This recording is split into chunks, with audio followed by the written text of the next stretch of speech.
Mari kita berdoa. Tuhan yang baik, Engkau tahu, kami tahu Tuhan, Engkau hadir di tengah-tengah kami.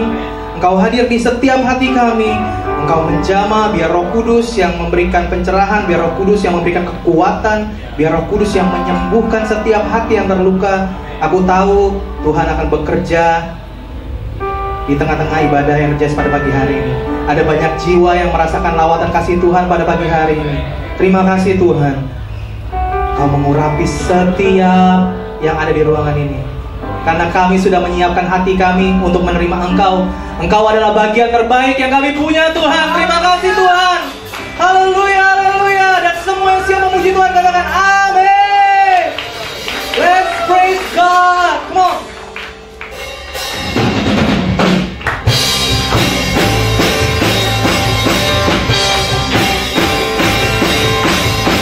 Mari bersuka cita sebagai Allah yang sangat baik buat hidup kita. Mari datang kepadanya. Datanglah kebaiknya dengan hati bersyukur ke dalam pelatarannya. Dengan hati bersuka rasakan dan lihatlah betapa baiknya Tuhan bagi yang berlindung padanya. Mari bersorak-sorai bagi Dia. Come on, yes. Akan bersorak-sorai, bersyukur, bersyukurlah kepada Tuhan, sebab Dia baik, bahwasanya untuk selamanya. Kasih setia Tuhan, bersyukurlah kepada Tuhan, sebab Dia baik, bahwasanya untuk selamanya. Kasih setianya. Amin.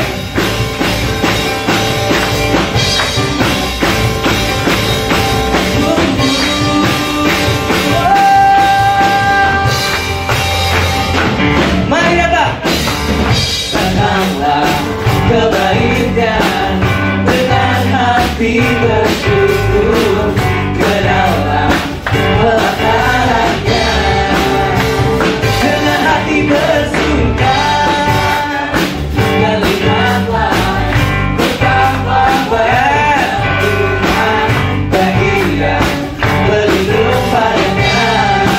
Come on, mari bersorak-sorai bagi Dia. Akan bersorak-sorai, bersyukurlah kepada Tuhan, sebab Dia baik, bahwasanya untuk selamanya. Kasih setianya. Bersyukurlah kepada Tuhan, sebab Dia baik, bahwasanya untuk selamanya. Kasih setianya. Bersyukurlah kepada Tuhan, sebab Dia baik, bahwasanya untuk selamanya. Kasih setia Tuhan. Bersyukurlah kepada Tuhan, sebab Dia baik, bahwasanya untuk selamanya. Kasih setianya. Bersyukurlah, bersyukurlah kepada Tuhan, sebab Dia baik, bahwasanya untuk selamanya. Kasih setianya. Bersyukurlah kepada Tuhan, sebab Dia baik, bahwasanya untuk selamanya. Bahwasanya untuk selamanya. Bahwasanya untuk selamanya. Kasih setianya. Haleluya. Sorak-sorai yang kuat bagi Tuhan. Yesus, terima kasih Tuhan. Sungguh nyata kasih-Mu bagi kami. Sungguh nyata pengorbanan-Mu bagi kami. Dan kami mau bersuka cita. Come on.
kasih Tuhan, kebaikan-Mu sungguh nyata buat setiap kami. Kami tahu Tuhan, sampai akhir hidup kami, Engkau beserta kami. Dan kami mau tetap setia mengejar panggilan Tuhan dalam setiap kehidupan kami. Terima kasih Tuhan. Terima kasih Tuhan.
kekuatanku,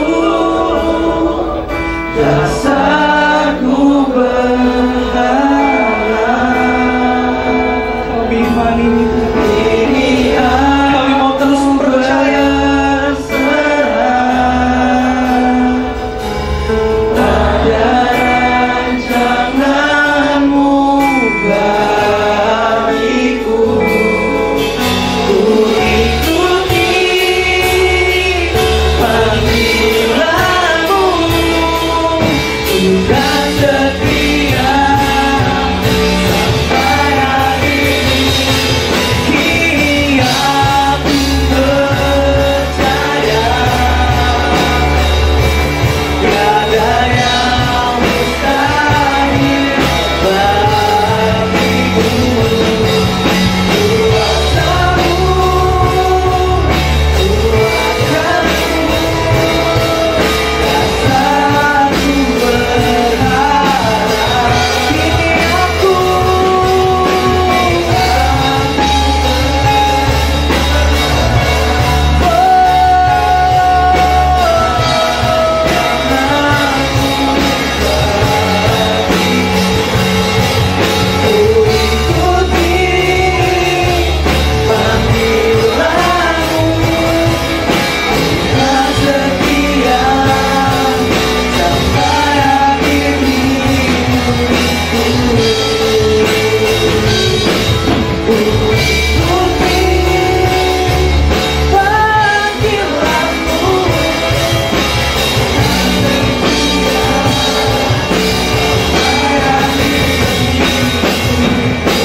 Bersandar,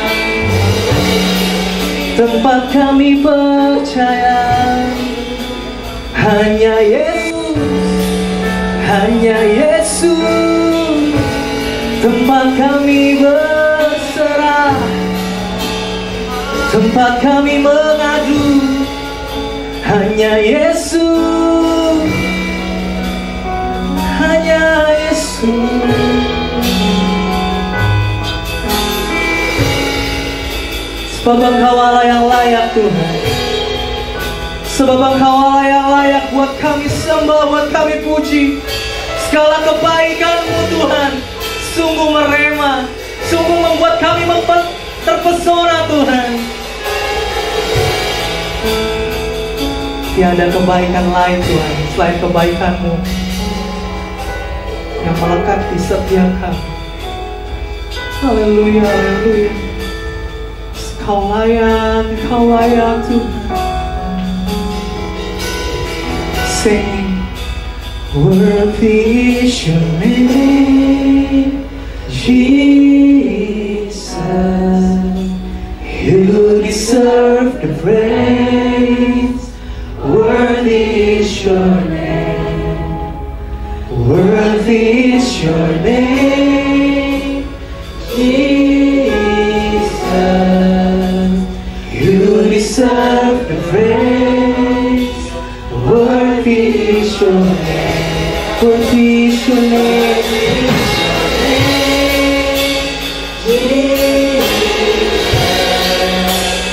You deserve the praise. Worthy is your name. Worthy is your name.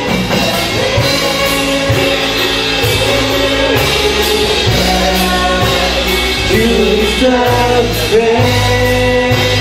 Worthy is your name. Worthy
name, Jesus. You deserve the praise. Worthy is your name. Yes, Lord, you're worthy to be praised, Lord Jesus. Kau yang layak ditinggikan, Kau layak dimuliakan Tuhan. Tuhan, saat ini Tuhan, pagi hari ini Tuhan, kami datang ke hadirat-Mu ya Bapa. Kami tahu Tuhan, tidak ada satupun dari kami yang di sini datang secara kebetulan. Kami tahu ada maksud Tuhan, ada rencana Tuhan di setiap masing-masing hidup kami ya Tuhan. Tuhan, persiapkan masing-masing hati kami di sini Tuhan. Biarlah hati kami semuanya Tuhan siap untuk menerima firman-Mu ya Tuhan. Biarlah hati kami menjadi tanah yang subur ya Tuhan. Biarlah Engkau juga Tuhan yang menunjukkan kasih-Mu Tuhan lewat firman-Mu hari ini Tuhan. Karena kami tahu kasih-Mu bukan hanya menerima kami apa adanya, tapi juga mengubahkan kami menjadi semakin serupa dengan gambar Engkau Tuhan. Sembunyikan Michelle Tuhan di balik salib-Mu ya Tuhan. Biarlah firman yang keluar tidak lebih, tidak kurang dari apa yang Tuhan mau. Dan nama-Mu kiranya dipermuliakan. Dalam nama Tuhan Yesus Kristus kami sudah berdoa dan kami semua siap untuk mendengar firman-Mu. Dalam nama Tuhan Yesus kami berdoa, yang percaya semua katakan Amin. Shalom semuanya. Nama aku Michelle Theodora. Jadi seperti yang dilihat di gambar ya, aku dulu pernah sakit cancer atau kanker darah, leukemia. Jadi dulu itu tahun 2011 gitu ya. Jadi sebenarnya aku jalani kemoterapi 2011 sampai 2014. Lebih dari 100 kali kemoterapi masuk ke dalam tubuh aku. Tapi puji Tuhan, Tuhan kasih kesempatan untuk bisa sampai dengan hari ini masih bisa ketemu sama teman-teman di sini. Dan aku percaya itu bukan sesuatu yang mungkin kalau bukan pekerjaannya Tuhan. Dan mungkin saat ini aku akan cerita dulu ya, sedikit sharing. Aku saat ini lagi menjalani S2, lagi ngambil di bidang psikologi. Jadi sambil kuliah. Dan jelas ya, berarti aku bukan gak punya background teologi, tapi aku punya background sakit cancer. Dan disitu aku kenal Tuhan lewat situ. Dan mungkin itu yang bisa aku bagikan hari ini gitu ya, dimana awalnya Tuhan memperkenalkan dirinya aku lewat situ. Dan juga bagaimana aku bisa mendapat pelajaran-pelajaran apa yang Tuhan masukkan gitu, Tuhan selipkan di 4 tahun proses menjalani kemoterapi.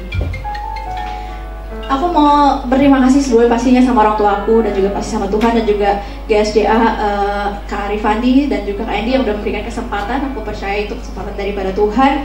Dan aku mau cerita juga bahwa aku tuh emang sepertinya aku sama gitu sama kalian gitu ya. Anak usia aku tuh 11 tahun, aku anak usia 11 tahun yang biasa, yang sama, yang kaget juga gitu saat dikasih sakit. Biasanya kan orang kalau ada masalah nanya kenapa harus terjadi gitu ya, kenapa harus aku gitu. Jadi waktu itu pertama kali, pertama kali aku sakit itu, kondisi aku udah gak bisa jalan, udah gak bisa duduk, gak bisa tidur baring. Jadi duduk itu harus ada senderannya. Kalau gak ada senderannya, aku bakal enak bayi jatuh ke belakang. Kalau tidur pun gak bisa tidur rata, karena kalau misalnya aku tidur rata tuh aku sesak nafas. Jadi aku harus tidur di ranjang rumah sakit yang bisa dibengkokin, yang bisa diatur derajatnya. Dan kalau jalan juga nggak bisa. Dan waktu itu aku anak umur 11 tahun, dimana aku nggak ngerti ya, maksudnya kayak nggak ngerti kanker itu separah apa. Tapi aku tahu, yang aku tahu adalah aku sakit saat itu, sakit parah sampai aku nggak bisa jalan, sampai aku nggak bisa tidur baring aja nggak bisa. Dan aku nggak tahu kapan aku bisa balik lagi ke kehidupan yang normal. Aku nggak tahu kapan aku bisa balik ke sekolah lagi. Jangankan ke sekolah, tidur baring aja nggak bisa, duduk aja nggak bisa, jalan aja nggak bisa. Waktu itu di pikiran aku cuman, gimana kalau aku nggak bisa jalan selama-lamanya, kalau aku nggak bisa balik lagi ke kehidupan aku yang seperti anak-anak pada umumnya. Dan disitulah aku mulai nanya ke Tuhan. Jangan dicontoh ya teman-teman ya, karena waktu itu aku nggak ngerti. Aku nanya ke Tuhan, Tuhan kenapa harus aku yang sakit? Aku pegang Matius 6 ayat 33 dari aku kecil. Mami papi aku selalu usahain untuk ajak anak-anak tuh baca firman Tuhan dari kecil. Dan aku selalu baca firman Tuhan, aku pegang bahwa cari dahulu kerajaan Tuhan dan kebenarannya, maka semua akan tambahkan padamu. Jadi pagi aku selalu baca firman Tuhan dulu, nggak mau pegang HP dulu, karena aku tahu udah pegang HP udah pasti nunda-nunda, akhirnya nggak jadi baca firman Tuhan. Nah disitulah aku komplain ke Tuhan, Tuhan aku udah baca firman Tuhan, aku udah berusaha memperhatikan apa yang Tuhan suruh gitu. Ya di firman Tuhan aku jadi anak yang baik di sekolah, jadi anak yang baik juga di rumah. Aku nggak jahat kok gitu. Maksudnya kenapa aku kayak orang jahat di luar sana hidupnya lebih enak? Kok kayaknya mereka hidupnya lebih bahagia dibandingkan aku yang taat sama firman Tuhan. Aku nggak ngerti, aku akhirnya marah sama Tuhan. Aku merasa Tuhan gak adil, Tuhan gak sayang sama aku, Tuhan lebih sayang sama mereka yang gak kenal Tuhan. Akhirnya aku nggak mau lagi mendengar firman Tuhan, aku nggak mau lagi berdoa, aku nggak mau lagi kenal Tuhan, karena aku merasa semua yang udah aku lakukan itu sia-sia. Tapi di Tuhan itu mami aku setiap hari datang ke ranjang aku, dia naik nyanyi pujian, ajak aku berdoa. Walaupun awalnya aku usir-usir, tapi karena terus-menerus setiap hari dilakukan, suatu hari singkat cerita Tuhan tuh mengetuk pintu hati aku, dan aku jadi sadar bahwa dengan terus bertanya, kenapa Tuhan? Kenapa ini semua harus terjadi? Itu gak mengubah keadaan aku, itu gak membuat aku sembuh. Yang ada aku makin terpuruk, yang ada aku makin down, karena aku gak dapet jawabannya juga. Yang ada adalah gak bisa terima keadaan. Tapi akhirnya di situ aku sadar, oke Tuhan, aku tahu dengan cara begini aku gak sembuh, aku gak jadi lebih baik. Oleh sebab itu Tuhan, aku gak mau lagi nanya kenapa, aku gak peduli lagi kenapa. Sekarang gimana, yang penting caranya aku bisa sembuh. Dan situlah aku mulai belajar alihin fokus aku dari kenapa jadi gimana. Aku mulai baca firman Tuhan lagi setiap hari. Aku mulai berdamai sama jarum suntik. Aku takut banget sama jarum suntik. Aku belajar berdamai sama kamar rumah sakit, sama situasi di rumah sakit. Aku belajar baca firman Tuhan setiap hari. Aku belajar lagi untuk bangun hubungan sama Tuhan, berdoa, pujian, penyembahan setiap hari. Dan justru di saat aku lagi menikmati bangun hubungan sama Tuhan, disitulah justru pertanyaan yang udah aku kubur dalam-dalam tentang kenapa aku sakit, Tuhan gak adil, itu semua justru dijawab sama Tuhan lewat firman Tuhan. Ini waktu itu ya, kaki aku bengkak dan aku jadi gak bisa jalan, dan juga ini awal gejalanya. Tuhan jawab di Yohanes 13 ayat 7, di mana Tuhan bilang, apa yang kau perbuat engkau tidak tahu sekarang, tapi engkau akan mengertinya kelak. Jadi pertanyaan aku yang dulu, kenapa Tuhan? Tapi Tuhan jawab, ini kau gak ngerti sekarang, tapi suatu saat nanti kamu akan ngerti. Dan Tuhan juga jawab di Ibrani 6 ayat 10-12, Tuhan itu bukannya gak adil, tapi Tuhan itu mau aku itu menunjukkan kesungguhan yang pasti, kesungguhan yang sama untuk menjadikan pengharapanmu sebagai suatu milik yang pasti sampai pada akhirnya. Dan kamu jangan menjadi lamban, tetapi menjadi penurut-penurut mereka yang oleh iman dan kesabaran mendapat bagian dalam apa yang dijanjikan Tuhan. Dan jadi perspektif aku yang salah dibenerin tuh, oh Tuhan tuh bukan yang gak adil loh. Aku pikir Tuhan lupa, ternyata Tuhan gak lupa sama apa yang aku udah lakukan. Dan waktu itu aku juga dijawab lagi sama Tuhan saat aku bilang, Tuhan kok kayak orang di luar sana hidupnya lebih enak sih gitu ya, gak kenal Tuhan. Tapi Tuhan ternyata jawab di Maleakhi 3 ayat 16-18, sebenarnya Tuhan bilang, Tuhan itu memperhatikan loh, dan Tuhan itu tuh mencatat nama-nama kita itu di sebuah kitab, dimana di hari yang Tuhan dah tentukan, di situ akan terbuka gitu, akan ada perbedaan, kamu akan lihat perbedaannya antara orang benar dan orang fasik, antara orang yang beribadah kepada Tuhan dan orang yang tidak beribadah kepadanya. Dan kita yang beribadah sama Tuhan, Tuhan bilang mereka akan menjadi milik kesayanganku. Nih ya, Tuhan, kita baca dari awal aja deh. Tuhan memperhatikan dan mendengarnya. Sebuah kitab peringatan ditulis di hadapannya bagi orang-orang yang takut akan Tuhan dan bagi orang-orang yang menghormati namanya. Mereka akan menjadi milik kesayanganku sendiri, firman Tuhan semesta alam, pada hari yang kusiapkan. Aku akan mengasihani mereka sama seperti seorang menyayangi anaknya yang melayani dia. Maka kamu akan melihat kembali perbedaan antara orang benar dan orang fasik, orang yang beribadah pada Tuhan, orang yang tidak beribadah kepadanya. Ayat ini yang akhirnya menyadarkan aku, oh enggak, Tuhan tuh ternyata perhatiin loh. Suatu saat nanti aku akan melihat perbedaannya. Dan ternyata Tuhan juga bukannya gak sayang sama aku. Karena Ibrani 12 ayat 5 justru Tuhan bilang, Tuhan itu mendidik dan menyesah orang yang dikasihnya sebagai anak. Oh berarti aku disayang ya sama Tuhan. Apa yang harus aku perbaiki ya kalau Tuhan izinkan ini terjadi? Berarti Tuhan mau didik aku ya lewat proses ini gitu. Dan disitulah firman Tuhan juga yang menguatin aku di Yeremia 29 ayat 11-14 yang kasih aku harapan. Tuhan bilang, sebab aku ini mengetahui rancangan-rancangan apa yang padaku.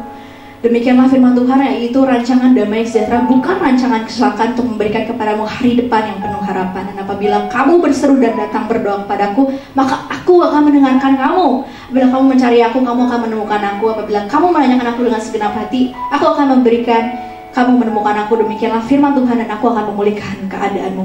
Firman Tuhan ini aku pegang. Jadi firman Tuhan ini juga yang benerin perspektif aku, yang benerin pemikiran aku yang salah tentang Tuhan. Dan karena aku udah mulai percaya ya, sedikit demi sedikit juga mukjizat juga mulai terjadi. Dari aku yang nggak bisa tidur baring, aku mulai berdoa aku bisa tidur baring, Tuhan kasih tidur baring. Doanya simple, nggak langsung sembuh dari kanker, aku cuma minta tidur baring. Jadi teman-teman di sini kalau bisa tidur baring tanpa rasa sakit, bersyukur ya. Ada orang yang mimpiin keadaan kalian tuh yang sekarang kalian punya, itu ada orang yang sangat berharap bisa jadi kayak kalian. Dan waktu itu aku berdoa sama Tuhan minta tidur baring, akhirnya benar-benar tidur baring, duduk sampai akhirnya aku bisa jalan. Dan puji Tuhan waktu itu juga aku sempat ada batu ginjal di kanan dan kiri di tengah kemoterapi, dan dokter bilang ini batu ginjal harus ditembak laser kalau enggak dioperasi, tapi setelah kemoterapinya selesai.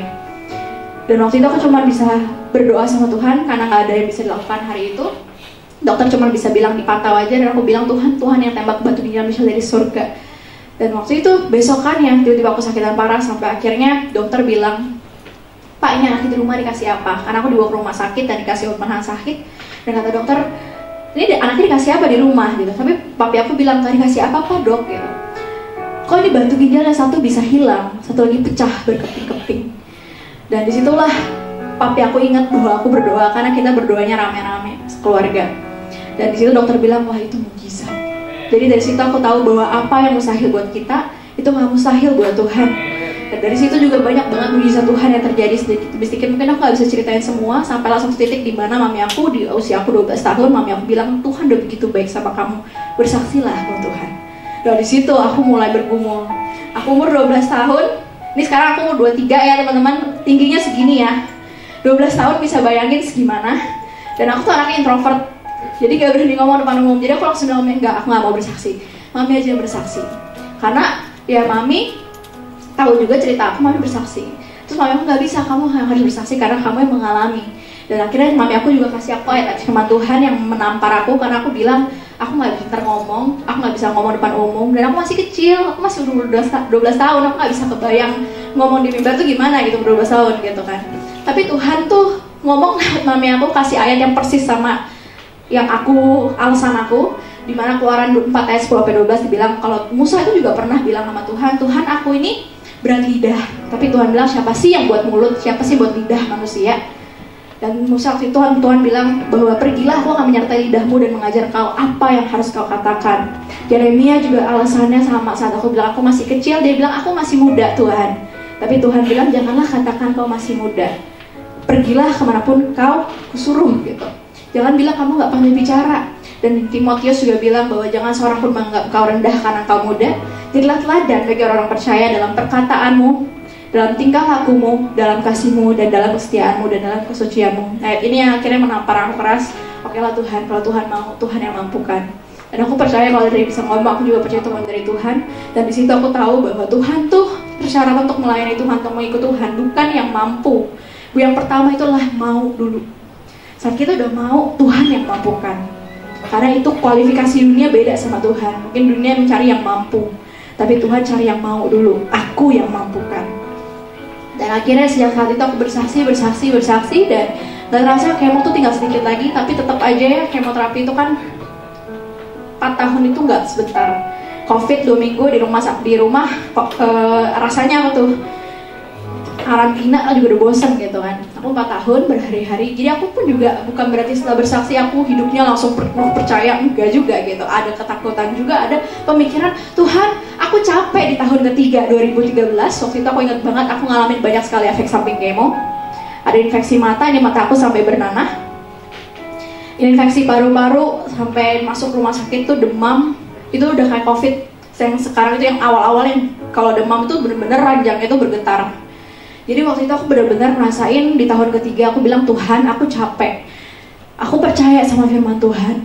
Tuhan bilang bahwa rencana Tuhan akan indah pada waktunya. Tapi indahnya kapan? Karena aku merasa gak indah-indah. Udah 3 tahun aku berjuang, aku keluar masuk rumah sakit, aku udah tetap melayani Tuhan gitu ya. Aku tetap baca firman Tuhan, tetap bangun hubungan sama Tuhan. Tapi kok kayak gak selesai. Apakah firman Tuhan benar yang selama ini aku baca? Apakah Tuhan tuh benar akan menepati janjinya? Apa enggak gitu? Apa Tuhan bohong ya sama ini? Kalau Tuhan bohong gimana? Mulai tuh pikiran negatif, mulai intimidasi masuk. Tapi waktu itu aku tahu setiap kali aku mulai ada pikiran negatif, aku cari firman Tuhan. Aku cari benar nggak sih Tuhan tuh pernah bohong? Pas aku cari, aku cuma temu 2 Petrus 3 ayat 9 dan Yesaya 55:11. Cari di Google dan di situ dibilang bahwa Tuhan itu tidak lalai menepati janjinya, sekalipun ada yang menganggap sebagai kelalaian. Itu aku. Tapi sabar terhadap kamu karena Ia hendaki supaya jangan ada binasa, maka supaya semua orang tuh berbalik dan bertobat. Yesaya juga bilang bahwa apa yang udah keluar dari mulut Tuhan itu gak akan pernah kembali dengan sia-sia, maka supaya semua orang tuh berbalik dan bertobat. 2 ayat ini aku pegang setiap kali aku mulai jatuh, setiap kali ada intimidasi iblis mulai bilang, mana Tuhan gak sayang kamu, tuh buktinya kamu gak sembuh-sembuh. Siapa bilang? Firman Tuhan yang bilang bahwa Tuhan tuh gak lalai menepati janjinya. Tuhan sayang aku kok. Tuhan bilang apa yang udah keluar dari mulut Tuhan gak akan pernah kembali dengan sia-sia. Jadi benar-benar setiap kali pikiran negatif itu aku lawan pakai firman Tuhan, karena aku tahu aku gak bisa lawan pakai pikiran aku sendiri. Aku tuh bakal kalah sama pikiran-pikiran negatif itu. Tapi saat aku pegang firman Tuhan, seperti firman Tuhan itu kan adalah pedang ya, kita tuh bisa nangkis, benar-benar ada kuasanya. Kayak Tuhan Yesus 3 kali dicobai di padang gurun, iblis kalah, bukan karena dia pakai kekuatan dia sendiri, tapi Tuhan Yesus cuma ngutip firman Tuhan, sebab ada tertulis. Padahal dia mampu loh pakai kekuatan dia sendiri, dia kan juga Tuhan gitu ya, tapi dia memilih untuk mengutip firman Tuhan juga. Dan situlah iblis kalah. Maka itu penting banget buat kita pegang firman Tuhan setiap hari. Karena bukan keadaan kita yang menentukan hidup kita akan naik atau turun, tapi respon kita terhadap keadaan itulah yang akan menentukan hidup kita akan naik atau turun. Kalau respon kita saat ada intimidasi iblis, kita bakal termakan sedih, langsung tenggelam, iya juga gitu. Kita nggak cari pertolongan firman Tuhan, ya udah kita bakal depressed, bakal down banget. Tapi kalau kita memilih untuk cari firman Tuhan, kita cari janji Tuhan yang bisa menguatkan kita nggak mau tenggelam dalam pemikiran negatif, pasti beda hasilnya.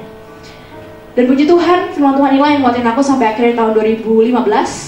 Aku dinyatakan sembuh dari kanker. Itu semua hanya karena Tuhan, berikan kemuliaan bagi nama Tuhan. Karena lebih dari 100 kali masuk ke dalam tubuh aku. Jadi kalau teman-teman masih bisa lihat hari ini, percayalah penyertaan Tuhan itu sungguh sempurna, sungguh nyata dalam kehidupan kita. Dan aku bersyukur aku bisa sembuh dari kanker. Tapi setelah aku mengikut Tuhan selama 4 tahun itu, aku menyadari bahwa setelah aku sembuh, sebelum aku dinyatakan sembuh 2015, sebelum aku selesai kemoterapi, kan dokter udah bilang ini ya bulan depan tuh kemoterapi terakhir. Aku mulai galau gitu, aku mulai mikir sebenarnya ini udah mau sembuh gitu, tapi kalau aku udah sembuh, aku pun bisa sakit lagi. Sakitnya mungkin bukan kanker, masalah kan bisa tetap ada kok. Aku bukan berarti immortal kan, sembuh dari kanker, tetap bisa mati kok. Jadi aku baru sadar bahwa sebenarnya itu yang paling aku syukuri itu harusnya bukan ini. Aku merasa udah cukup gitu, maksudnya selama aku menjalani kanker itu aku udah mulai di akhir-akhir ya, sebelum kemoterapi terakhir itu selesai, aku mulai galau gitu, kayak Tuhan, aku takut justru saat aku sembuh aku lupa sama Tuhan. Kalau misalkan Tuhan lihat aku nanti sembuh dan aku lupa sama Tuhan, lebih baik aku gak usah sembuh. Aku mau kayak gini aja. Aku bersyukur aku bisa kenal Tuhan, aku bersyukur bisa bangun hubungan sama Tuhan setiap hari tanpa ada takut sibuk ini, takut sibuk itu. Aku bisa luangin waktu banyak sama Tuhan. Makanya itu disitu aku sadar bahwa mukjizat sesungguhnya yang paling aku syukuri dalam kehidupan ini bukanlah kesembuhanku. Aku bersyukur aku bisa sembuh, tapi ternyata mengenal Tuhan sebagai sahabat Tuhan pencipta alam semesta ini itu lebih membuat aku bersyukur dibandingkan kesembuhan itu sendiri. Jadi mukjizat sesungguhnya yang terbesar yang aku sadari bukanlah kesembuhan aku, tapi adalah ketika aku punya akses akses ke penciptaku, sumber segala sumber itu sendiri, sebagai sahabat, sebagai bahkan bapak dan anak. Karena aku tahu setelah aku sembuh mungkin aku bisa sakit, aku bisa mengalami masalah-masalah yang lain, tapi saat aku tahu ada Tuhan sang pencipta, sumber segala sumber itu jalan sama aku, dia gak pernah tinggalin aku jadi gak takut lagi. Dan itulah yang membuat aku jadi akhirnya ya udah, this is the most important thing, itu adalah Tuhannya, bukan berkatnya, bukan kesembuhannya, tapi sumber kesembuhannya, sumber berkatnya, sumber segala sumber itulah yang membuat aku sangat bersyukur. Dan teman-teman di sini, kalau menurut aku itu kenapa jadi kalau teman-teman bingung kenapa itu jadi mukjizat? Karena menurutku mustahil. Mukjizat itu kan adalah sesuatu yang mustahil bagi manusia, tapi nggak mustahil buat Tuhan ya. Kenapa aku bilang itu mukjizat? Karena sebenarnya itu menurut aku mustahil untuk kita manusia yang berdosa banget itu bisa kenal sama pribadi yang sangat suci, yang sangat kudus, pencipta alam semesta ini sebagai sahabat, sebagai bapak dan anak. Karena beda level gitu loh. Kayak kalian tuh bayangin presiden gitu, misalnya presiden, dan kita tuh rakyat biasa gitu ya. Kayak levelnya udah beda, tapi kalau misalnya Presiden Jokowi bilang, kamu kapanpun ready, kapanpun butuh saya ready 24 jam buat kamu. Pokoknya kapanpun kamu butuh, saya akan selalu ada buat kamu. Telepon aja saya, apapun kamu yang kamu butuh, aku akan tolong kamu 24 jam. Rasanya apa, kayak nggak mungkin banget gak sih? Itu presidennya, presiden gitu ya, Tuhan yang ngasih kita akses 24 jam bisa hubungin dia kapan aja dan di mana aja. Itu adalah yang pencipta si presiden itu, pencipta alam semesta ini lebih daripada presiden, bahkan lebih dari orang-orang yang terpintar di dunia ini. Kayak misalnya kayak Elon Musk, siapa tuh yang lagi habis ribut kan sama Twitter, sama Threads gitu ya. Tuhan tuh yang menciptakan mereka juga gitu, dan kita tuh punya akses untuk berhubungan sama mereka, sama Tuhan yang lebih daripada mereka. Kalau kita dihubungin Elon Musk, kita udah bingung siapa saya, udah beda level nih. Tapi Tuhan yang kasih kita akses itu, karena Tuhan, kenapa beda level? Karena Tuhan tuh sangat amat suci, gak ada dosa setitik pun, sedangkan kita tuh dosanya banyak. Siapa di sini yang nggak pernah bohong? Angkat tangan. Siapa di sini nggak pernah iri hati? Ada? Kita semua confirm ya. Kalau ada yang angkat tangan, tolong maju ke depan, nanti kita doain bareng-bareng ya. Tapi kita semua confirm bahwa kita semuanya udah berdosa. Dan Tuhan itu setitik pun gak ada dosa. Kalau mau dibilang orang paling baik di dunia ini, jauh lebih baik daripada orang itu adalah Tuhan gitu. Jadi tuh baiknya Tuhan tuh udah gak ketolongan gitu. Suci banget, bersih banget, dan dia yang benar-benar suci gak bisa berhubungan harusnya sama kita yang kotor gitu. Kita yang udah ada setitik noda aja tuh udah beda banget gitu loh, udah gak bisa. Makanya itu saat manusia berdosa gitu ya, ada jurang yang memisahkan antara Tuhan dan juga manusia gitu. Dan Tuhan Yesus lah yang menjembatani jurangnya itu dengan mati di kayu salib. Makanya itu kita semua di sini bisa bangun hubungan sama Dia kapanpun dan dimanapun. Kita bisa balik lagi punya hubungan yang dekat, bahkan sedekat Bapa dan Anak dan juga sahabat. Gak ada Tuhan lain yang mau punya hubungan sedekat itu sama umatnya Dia selain Tuhan Yesus yang benar-benar pencipta sesungguhnya, yang benar-benar mau selalu dekat sama umatnya Dia, karena Dia begitu cinta sama kita, ciptaannya. Dan kita tahu bahwa Tuhan Yesus itu benar-benar gak ada Tuhan lain yang benar-benar bisa benar-benar sayang sama ciptaannya kalau bukan penciptanya sendiri. Dia tuh mau banget, jadi tujuan Tuhan mati di kayu salib itu kan untuk memperbaiki hubungan, memperdamaikan dirinya Tuhan dengan manusia gitu ya. Dan juga untuk kasih kita keselamatan yang kekal. Tapi sayangnya tuh seringkali kita tuh salah persepsi gitu, kita lupa sama pengorbanan Tuhan dan kebangkitan Tuhan. Itu yang membuat kita tuh lupa bahwa sebenarnya tuh Tuhan tuh mau kita tuh dekat sama Dia juga gitu. Karena tujuan Tuhan ya untuk mati ya kayu untuk memperbaiki hubungan itu. Tapi kita seringkali justru nggak menggunakan kesempatan atau akses yang Tuhan udah berikan. Kita sia-siakan aksesnya itu yang udah Tuhan kasih.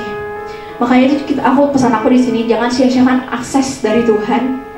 Pakai akses hubungan itu sama Tuhan, mendekatlah sama Tuhan. Mendekat sama Tuhan tuh bukan cuma bangun hubungan kayak ke gereja setiap minggu, bagus ya, ke gereja setiap minggu tuh bagus banget.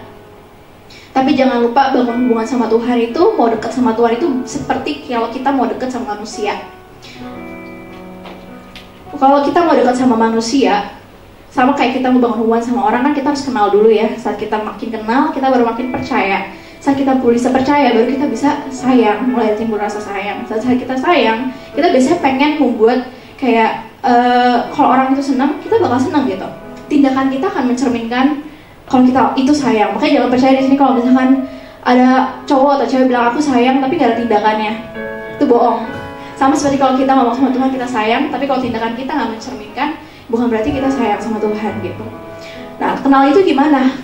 Kalau misalkan nggak kenal kan kita susah untuk percaya dong. Nggak mungkin kayak di toilet, misalnya di toilet umum di pom bensin, Pak saya titipnya dompet saya ke Bapak, kan nggak mungkin. Tapi kalau misalkan kita percaya sama orang itu adalah keluarga kita bisa titipin itu. Begitu juga kenal Tuhan tuh harus bangun hubungan setiap hari. Kenal itu kan dari ngobrol ya, ngobrol dua arah, komunikasi dua arah, bukan cuma satu arah. Ngobrol sama Tuhan dua arah gimana caranya? Kalau kita ngobrol sama Tuhan itu lewat doa, dan Tuhan ngomong sama kita lewat firman Tuhan. Jadi harus seimbang dua-duanya, nggak bisa doa doang, tapi juga nggak bisa firman Tuhan doang. Nah doa itu jujur aja sama Tuhan, kita sungguh bersyukur ya, kita tuh punya Tuhan yang omnipresent dimanapun ada. Dan Dia nggak ribet, kita bisa doa di mana aja, kapan aja, kita bisa ngomong sama Dia. Jujur aja sama Tuhan, apa yang kita rasakan, jangan pernah kita tutupi, karena ya percuma juga ditutupi, Tuhan udah tahu.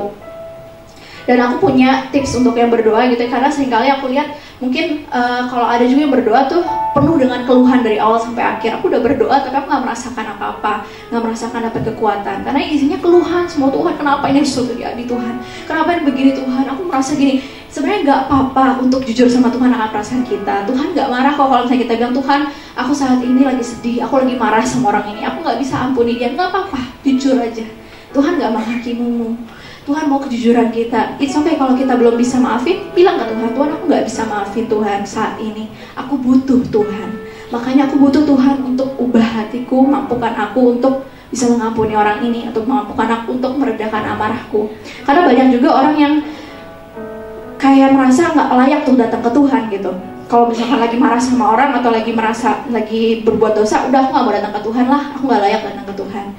Padahal sebenarnya Tuhan mau saat kita lagi merasa gak layak, datang ke dia, minta bantu dia untuk bisa membenarkan perspektif kita, mengampuni kita. Karena yang cuma bilang kita gak layak itu cuma iblis. Iblis makin senang saat kita menjauh dari dia. Jadi jujurlah sama Tuhan apa adanya. Dan juga yang kedua itu baca firman Tuhan. Firman Tuhan itu harus setiap hari direnungkan. Kenapa? Karena ya kita punya 1444 menit sehari. Baca firman Tuhan coba deh 15 menit dulu aja, masa sih gak ada?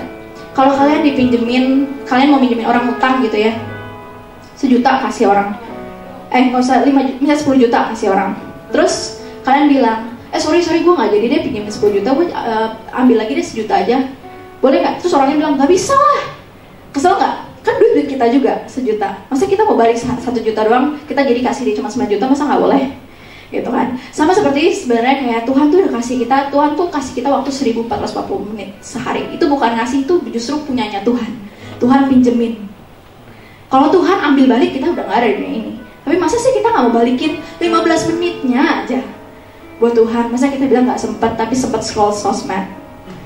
Jadi benar-benar kita harus belajar untuk bangun hubungan sama Tuhan. Karena jujur aku sendiri gak pernah nyesel bangun hubungan sama Tuhan. Karena di saat aku bangun hubungan sama Tuhan, di situ aku baru sadar bahwa itulah mukjizat yang terbesar, itu adalah harta yang terbesar gitu. Karena saat bisa bangun hubungan sama Tuhan, kita tuh bisa dapetin kayak gak akan pernah merasa sendiri lagi, gak akan merasa khawatir lagi, bebas dari loneliness, dari insecurity, dari takut ditinggalkan. Karena ya aku tahu siapa yang besar dengan aku gitu. Jadi aku belajar saat aku sakit itu, mukjizat terbesar itu adalah Tuhan, karena aku juga sadar dia adalah pencipta aku. Mungkin akan aku bagiin juga di sini bahwa Tuhan tuh kenapa sebagai Tuhan tuh sebagai pencipta membuat aku jadi merasa bahwa aku tuh sudah mendapatkan mukjizat terbesar yang sesungguhnya. Karena Tuhan sebagai pencipta itu dia yang paling paham, 100% paham sama aku, 100% paham hatiku, 100% tahu yang terbaik, 100% mampu, 100% juga sayang sama aku gitu. Jadi saat aku tahu keempat ini, aku tuh benar-benar merasain kayak gak takut lagi. Mungkin takut ada datang, tapi itu gak pernah dikuasai ketakutan, gak pernah bertahan lama. Kayak ada pikiran negatif, mana Tuhan kamu, kok Tuhan gak tolong kamu. Tapi itu gak pernah lama, karena selalu ada firman Tuhan yang ingetin, enggak, Tuhan akan tolong aku, Tuhan akan kasih yang terbaik untukku. Jadi ketakutan, perasaan insecure itu mungkin kadang-kadang ada, tapi nggak akan pernah menguasai saat kita udah bangun hubungan sama Tuhan dan kita udah sadar bahwa dialah the greatest miracle yang bisa kita terima. Aku akan bahas satu-satu dari sini. Jadi yang pertama, kenapa Tuhan tuh paling paham? Di firman Tuhan bilang bahwa janganlah pandang parasnya atau perawakan yang tinggi, sebab aku telah menolaknya. Bukan yang dilihat manusia yang dilihat Tuhan. Manusia melihat apa yang di depan mata, tapi Tuhan tuh melihat hati. Dan Tuhan itu dekat pada orang yang patah hati, dan ia menyelamatkan orang-orang yang remuk jiwanya. Manusia itu cuma bisa lihat sebagian dari hidup kita, tapi Tuhan yang 100% tahu kondisi hati kita. Makanya kita harus berharap dan bergantung aja sama Tuhan, 100% itu cuma sama Tuhan. Kalau misalkan kita, jujur aja ya, kayak yang sering kali membuat kita tuh kecewa kan sudah ekspektasi kita sendiri terhadap orang gitu ya. Padahal ya mau gimana pun orang gak akan bisa mengerti kita 100%. Jadi kita mau cerita ke siapapun, kita mau cerita ke teman sekalipun yang dia bilang aku bisa paham sih, dia sebenarnya nggak akan paham 100% gitu, karena dia nggak mengalami apa yang kita alami. Jadi kalau kalian merasa nggak dimengerti sama orang lain, kalian merasa nggak dikecewakan oleh orang lain gitu ya, that's okay. Kalau mereka nggak bisa mengerti kita, that's okay, karena kita pun nggak pernah bisa mengerti orang lain 100%, karena kita sendiri pun nggak bisa memenuhi ekspektasi orang lain 100%. Jadi diwajarkan aja. Jangan kecewa lama-lama, jangan tenggelam dalam kecewa lama-lama. Wajarkan, that's okay. Kalau misalkan manusia itu nggak bisa memenuhi ekspektasi kita, nggak bisa memahami apa yang kita butuhkan, nggak bisa memahami isi hati kita, that's okay. Karena cuma Tuhan yang mampu memahami kita 100%. Makanya itu kalau kita mau percaya, kalau kita mau butuh dipahami, datanglah pertama ke Tuhan. Karena dia udah pasti paling paham sama kondisi kita. Karena dia pencipta kita, pencipta hati kita, dan dia lihat sampai ke dalam, yaitu hati kita. Yang kedua, Tuhan tuh paling tahu. Yang pertama tahu segalanya, termasuk yang tersembunyi. Firman Tuhan bilang tuh segala sesuatu tuh telanjang dan terbuka di mata Dia, yang kepadanya kita harus memberikan pertanggungan jawab. Dan Tuhan bilang di sini, firman Tuhan tuh hidup dan kuat, lebih tajam daripada pedang bermata dua, manapun Ia sanggup membedakan pertimbangan pikiran hati kita. Dia tahu mana pertimbangan kita, dia tahu mana hati kita, dia tahu motivasi hati kita, dia tahu perasaan kita, segala perasaan kita, kebaikan ataupun kejahatan yang kita lakukan tanpa orang lain tahu, Tuhan tahu. Dan kita bisa datang ke Dia apa adanya, just be ourselves, bisa setransparan mungkin sama Tuhan. Karena Dia itu bukan manusia yang bocor, Dia itu Tuhan yang setia, Dia itu pegang janjinya Dia. Kalau kita tahu manusia mungkin nggak bisa memahami perasaan kita. Mungkin saat kita merasa sedih, gitu aja lu sedih, gitu aja lu stres. Ini ada yang lebih parah, gue lebih parah. Jadi adu nasib kan manusia. Tapi Tuhan enggak. Tuhan tuh tahu. Tuhan tahu perasaan kita yang orang lain nggak tahu. Tuhan tahu. Nggak perlu kalau kita lagi pura-pura sama datang ke gereja bawa beban berat. Apa kabar? Baik.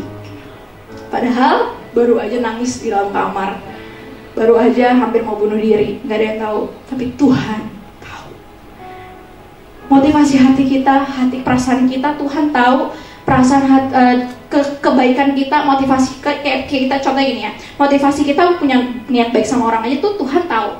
Walaupun orang lain nggak tahu, tapi Tuhan udah lihat, dapat poin loh. Tapi kalau misalnya motivasi jahat kita juga terhadap orang lain, orang nggak ada yang tahu, Tuhan juga tahu. Karena segala sesuatu itu telanjang di hadapannya, itu nggak ada yang tersembunyi. Makanya kalau datang ke Tuhan, gak usah pura-pura lagi, gak usah pakai topeng. Come as you are. Datang ke Tuhan, inilah aku Tuhan. Kalau memang kalian punya motivasi yang jahat, nanti Tuhan sadarkan, minta maaf. Minta maaf, Tuhan pulihkan, Tuhan bantu. Dan kalau misalkan kalian punya motivasi baik, tapi ternyata orang lain tidak menghargai, that's okay. Karena Tuhan juga tahu. Manusia mungkin nggak tahu, tapi Tuhan lihat kok. That's okay, nggak ada yang tersembunyi bagi Dia. Makanya itu benar-benar kita bisa datang apa adanya, setransparan mungkin sama Tuhan. Jadi datang ke Tuhan, berdoa sama Tuhan, gak usah pakai topeng lagi. It's okay kalau kalian sedih, it's okay kalau kalian belum bisa memaafkan. Jujur aja sama Tuhan, gak usah merasa gak layak untuk datang ke Tuhan. Karena Dia adalah sungguh Allah yang penuh dengan kasih sayang, dan akan terus menerima kita apa adanya, tapi tidak akan membiarkan kita terus apa adanya. Karena saat Dia menerima, kasih Dia itu bukan cuma menerima kita apa adanya, tapi saat kita dikasih oleh Dia, itu akan mengubahkan kita juga supaya kita tuh bisa terus menyenangkan Dia juga. Jadi Tuhan gak bertepuk sebelah tangan. Itu akan membuat kita semakin hari bisa semakin serupa juga dengan Tuhan. Dan yang kedua, makanya itu kalau kita udah percaya Tuhan paling tahu outcome-nya itu, hasilnya, kita gak akan terperangkap lagi dalam topeng. Kita gak akan terperangkap, mungkin ada kadang-kadang merasa aku harus tutupin, tapi kita gak akan merasa harus menutupi apapun dari Tuhan. Karena Tuhan tahu semuanya. Dan yang kedua, Tuhan tuh paling tahu masa depan dan tujuan hidup kita. Di Wahyu 1 ayat 8 bilang bahwa aku adalah Alfa dan Omega, firman Tuhan, awal dan akhir, yang ada dan sudah ada, dan yang akan datang, Maha Kuasa. Saat kita masuk ke 2024 nanti, Tuhan udah ada di ujungnya, udah bahkan di ujung dunia. Kita udah mikirin visi 2024, tapi Tuhan tuh udah di sana, udah di ujung. Jadi kita nggak usah mikirin terlalu banyak ke depan, nggak usah khawatir terlalu banyak ke depan. Karena Tuhan udah mikirin duluan gitu buat kita. Dan aku juga belajar, karena Tuhan udah tahu sampai ujung, Tuhan tuh juga tahu tujuan akhir hidup kita. Yang paling tahu tujuan hidup seseorang, sebuah ciptaan itu kan adalah penciptanya. Kayak ini contoh ya, aku waktu itu pas kuliah, terakhir tuh disuruh, tugas akhirnya disuruh melukis gitu ya, karena mata kuliahnya art terapi. Waktu itu disuruh melukis, dan aku melukis ini, aku yang melukis sendiri. Dan waktu itu Kalau mungkin waktu itu aku pernah nanya ini maksudnya apa gitu. Mungkin mereka lihatnya ini cuma sekedar ya sampah-sampah di samping pantai gitu ya. Terus ini maksudnya apa, nggak ngerti. Dan dosen aku mungkin merasa ini cuma sekedar tugas akhir untuk memenuhi perkuliahan terakhir gitu. Tapi kalau misalkan cuman aku buat untuk tugas akhir, aku nggak akan gambar ini. Karena aku gambar ini bukan untuk itu. Tujuan aku untuk gambar ini bukanlah untuk tugas akhir. Walaupun mungkin ada yang berpikir ini cuma tugas akhir. Tapi yang paling tahu tujuan ini dibuat adalah aku yang bikin. Karena tujuan ini dibuat adalah untuk jadi reminder buat diri aku sendiri bahwa Tuhan ada greatest miracle, untuk ingetin aku bahwa di sini sebenarnya itu ada kayak voucher untuk dapat berkat, voucher untuk dapat mujizat. Ini ada harta, ada waktu gitu ya, ada sosial media. Dan situ aku buat ingetin aku di masa depan bahwa kalau misalkan Tuhan izinkan aku untuk bisa mendapatkan itu semua, jangan pernah jadikan itu sebagai goal gitu. Karena sesungguhnya mujizat terbesar tetaplah Tuhan. Ini makanya di sini aku gambar aku sama Tuhan Yesus di sana dan aku tinggalin ini di belakang. Itu tujuannya. Tapi yang bisa paham itu cuman aku yang melukis. Makanya itu sama seperti hidup kita. Hidup kita, ini kita ciptaan siapa? Tuhan. Kalau kita bingung sama tujuan hidup kita, datanglah ke penciptamu. Dia yang paling tahu persisnya tujuan hidup kamu dibuat, tujuan hidup kamu di sini tuh apa. Dan yang terakhir juga, dan selanjutnya nih kalian lihat tadi di ini nih di Zoom ya, di Zoom. Dan yang selanjutnya dia juga paling tahu yang terbaik. Tuhan bilang rancanganku bukanlah rancanganmu, jalanmu bukanlah jalanku. Seperti tingginya langit sama bumi jauh banget bedanya. Demikianlah tinggi jalanku daripada jalanmu, rancanganku dari rancanganmu. Nggak nyampe deh otak kita sama Tuhan. Jangan kita bandingin otak kita yang setiap hari cuman kerjanya ngurusin nge-scroll sosmed sama Tuhan yang setiap hari ngurusin alam semesta. Nggak kebanding, beda banget levelnya. Ibarat kayak misalnya anak KBB gitu, anak TK mau dijelasin konsep gravitasi sama yang S2 kagak bakal ngerti gitu loh. Beda banget gitu rancangan kita, makanya sama rancangan tuh sangat berbeda. Jadi kalau kita belum mengerti, it's okay. Percaya sama Tuhan karena He sees and hears and knows more than we do. Just trust Him even if we don't understand. Kalau kita percaya bahwa Dia paling tahu yang terbaik karena Dia paling sayang sama kita, kita gak akan terperangkap sama ketakutan ataupun kekhawatiran lagi. Karena kita tahu rancangan Tuhan tuh walaupun kita gak ngerti udah pasti yang terbaik. Karena Dia jauh lebih pintar, udah jauh lebih daripada kita. Selanjutnya adalah Tuhan paling mampu. Nah, maksudnya apa? Tuhan paling mampu karena yang pertama itu Tuhan gak terbatas. Firman Tuhan kepada Yeremia bunyinya, sesungguhnya akulah Tuhan Allah segala makhluk, adakah sesuatu apapun yang mustahil untukku? Yesus memandang mereka berkata, bagi manusia itu hal tidak mungkin, tapi bukan demikian bagi Allah, sebab segala sesuatu adalah mungkin bagi Allah. Jika kita harus jatuhlah di bawah kaki Tuhan, maka kita akan selalu menemukan harapan, karena Ia bukanlah manusia yang terbatas. Melainkan Ialah pencipta yang bisa membuat segala sesuatu itu menjadi mungkin. Even kalau kita udah merasa stuck, kalau kita udah merasa nggak ada jalan, merasa segala sesuatu kayak nggak mungkin, aku nggak mungkin kuat, percayalah saat kita datang ke Dia itu Tuhan yang mampu membuat segala sesuatu yang nggak mungkin jadi mungkin, karena Tuhan itu tidak terbatas. Makanya aku paling senang datang ke Tuhan kalau ada masalah apapun. Yang pertama jadi tempat curhat, yang pertama jadi cari tempat pertolongan, bukan manusia dulu. Kalau mencari manusia nggak apa-apa, tapi setelah Tuhan dulu yang pertama, karena Dia yang siap ready 24 jam dimanapun dan kapanpun. Dan Dia juga yang paling mampu untuk nolong, paling ngerti lagi, udah paling enak gitu jadinya. Aku sendiri merasakan pas aku sakit itu aku nggak kehitung berapa kali jatuh bangun di kaki Tuhan. Aku bisa berjam-jam cuma buat nangis, cuma buat datang ke Tuhan. Setiap kali aku amin, mungkin aku harus tetap kemoterapi. Aku mungkin harus tetap menjalani apa yang aku harus jalani saat itu. Masalah mungkin gak langsung instan, langsung hilang. Aku langsung sembuh dari kanker gitu, enggak. Abis amin tetap masih sakit gitu ya, masih harus berobat. Tapi aku merasa ada yang Tuhan ubahkan lebih daripada keadaanku, yaitu hati sama pikiran. Hati aku yang tadinya penuh ketakutan, penuh kekhawatiran, percaya berat, tiba-tiba langsung plong banget, lega banget. Pikiran yang tadinya kusut, semeraut, udah bingung mau bikin apa, susah tidur. Sekali datang ke Tuhan, ceritain ke Tuhan, curhat ke Tuhan, beres, selesai. Beresnya bukan beres masalahnya, tapi hati sama pikirannya dulu itu diberesin. Makanya aku datang ke Tuhan juga nggak pernah selalu penuh dengan keluhan. Aku pertama-tama datang pasti dengan ucapan syukur, terima kasih karena Tuhan udah izinkan aku sampai dengan hari ini. Curhat boleh karena Tuhan nggak pernah menyalahkan kita untuk jujur sama perasaan kita sendiri. Tuhan izinkan kita untuk memvalidasi emosi kita sendiri. Karena perasaan kalau nggak divalidasi, kita nggak ungkapkan, kita terus timbun ya di alam bawah sadar, itu tuh numpuk sampai akhirnya tuh bisa bahaya, jadi bom waktu ke depannya. Bisa tiba-tiba sedih tanpa sadar kenapa, nggak tahu kenapa, sedih aja tiba-tiba. Nah itu karena banyak yang numpuk. Makanya itu setiap ada masalah, setiap ada merasa kesedihan atau perasaan negatif apapun, akui it's okay to cry. Nangis bukan berarti lemah, terutama cowok-cowok ya. Biasanya cowok-cowok tuh udah punya mindset, nangis sebenarnya lemah, udah gue kok boleh nangis, pokoknya gak apa-apa, alihkan aja langsung ke teman, nongkrong segala macam. Padahal itu enggak loh, itu nimbun di alam bawah sadar. Proses, walaupun gak enak untuk proses, kita harus menerima perasaan negatif itu. That's okay, proses bersama Tuhan. Aku selalu cerita ke Tuhan, dan setelah itu aku bilang ke Tuhan, aku katakan, Tuhan aku tahu aku gak mampu, aku tahu aku tuh sekarang udah gak kuat banget, aku capek banget Tuhan, tapi aku percaya Tuhan mampu untuk menolong aku di saat kelemahanlah kuasa-Mu menjadi sempurna. Jadi setiap dalam doa bukan cuma curhat, tapi perkatakan juga firman Tuhan.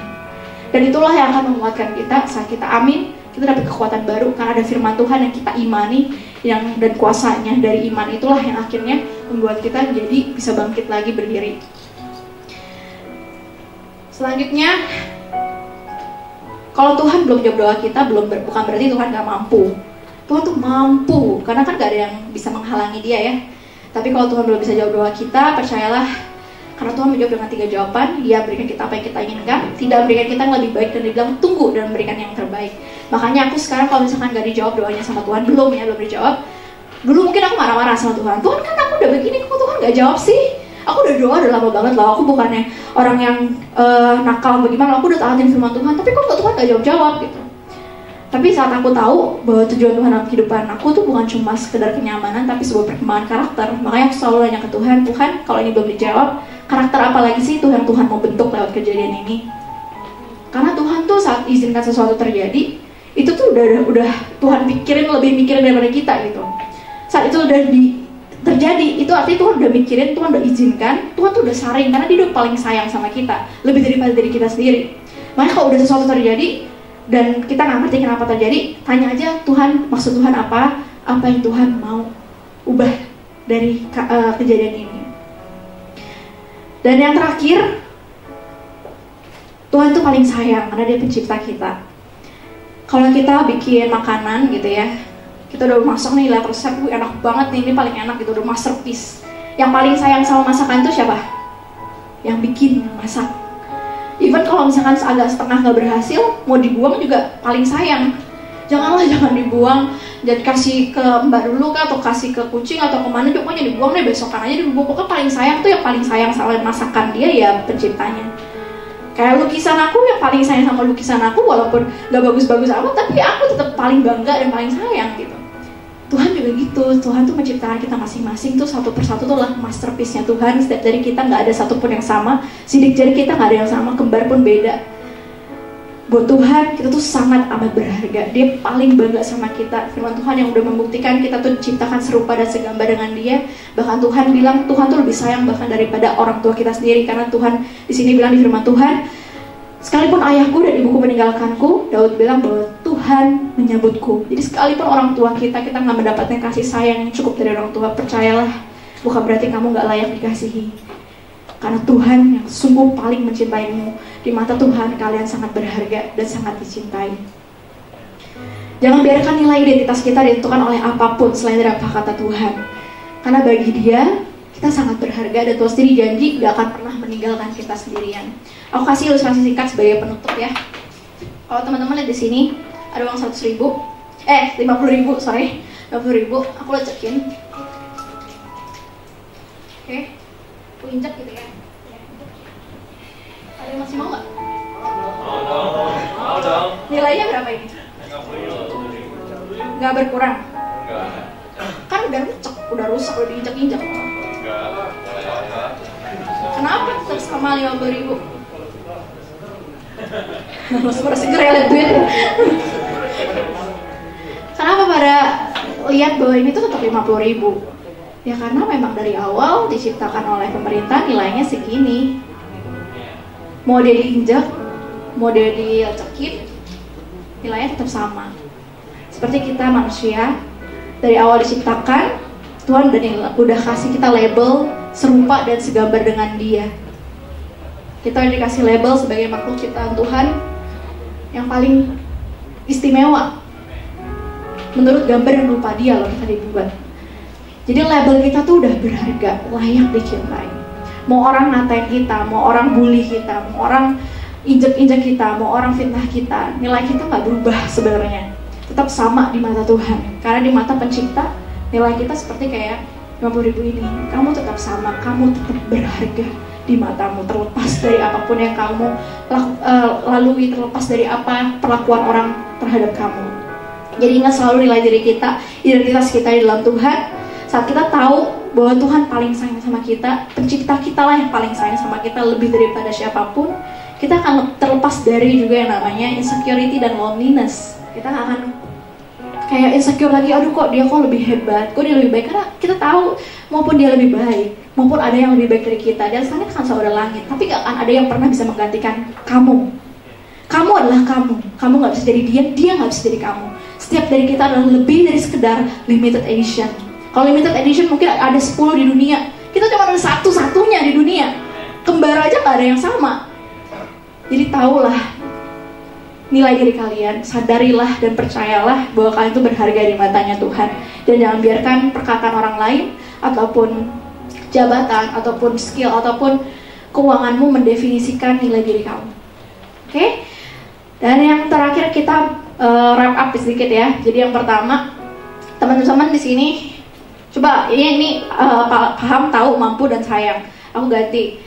Teman-teman sini ada yang paham nggak? Ada yang ingat nggak saat aku ganti? Kalau ada yang dapat, kalau ada yang ingat aku kasih 50.000. Maju ke depan yang masih ingat. Ayo yang masih ingat, maju ke depan. Tadi ada 4 poin. Pada lupa semua apa gimana sih? Gak ada yang mau nih 50.000 nih. Yaudah buat Kak ini aja. Ya apa tadi? Yang lengkap dong, yang lengkap. Tuhan yang sebagai pencipta,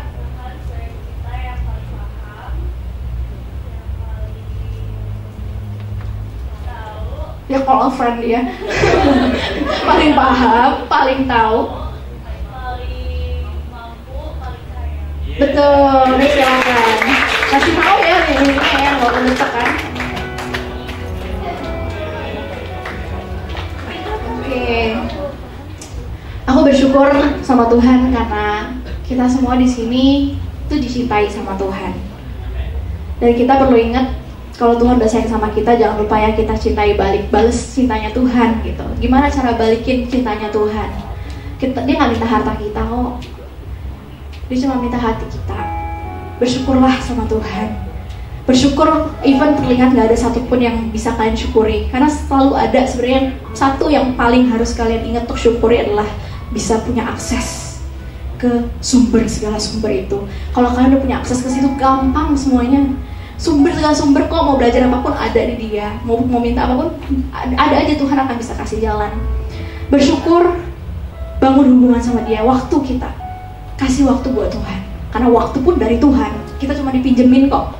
Balikin apa susahnya. Dia nggak minta seluruh waktu kita, Dia minta paling ya minimal 15 menit sehari untuk dengerin Dia. Jangan cuma mau didengerin. Kalian punya pacar, kalau misalnya cuma mau didengerin, tapi saat kalian mau ngomong sorry gue nggak sempet, pengen diapain itu namanya? Kalian jawab sendiri ya.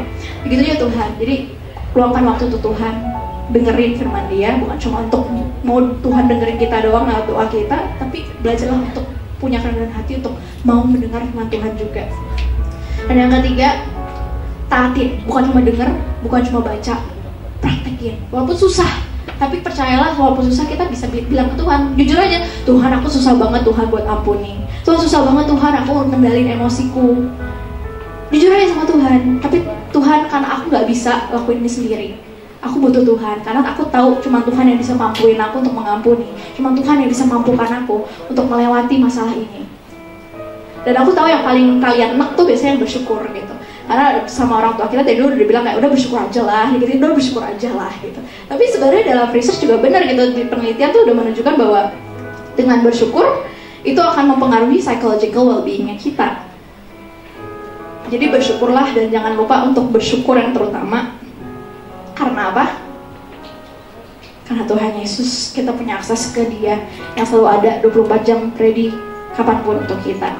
Dan teman-teman di sini kalau misalkan masih belum merasakan bahwa Dia itu benar-benar mujizat sesungguhnya yang benar-benar akan membebaskan kita dari pikiran negatif, dari ketakutan, dari loneliness.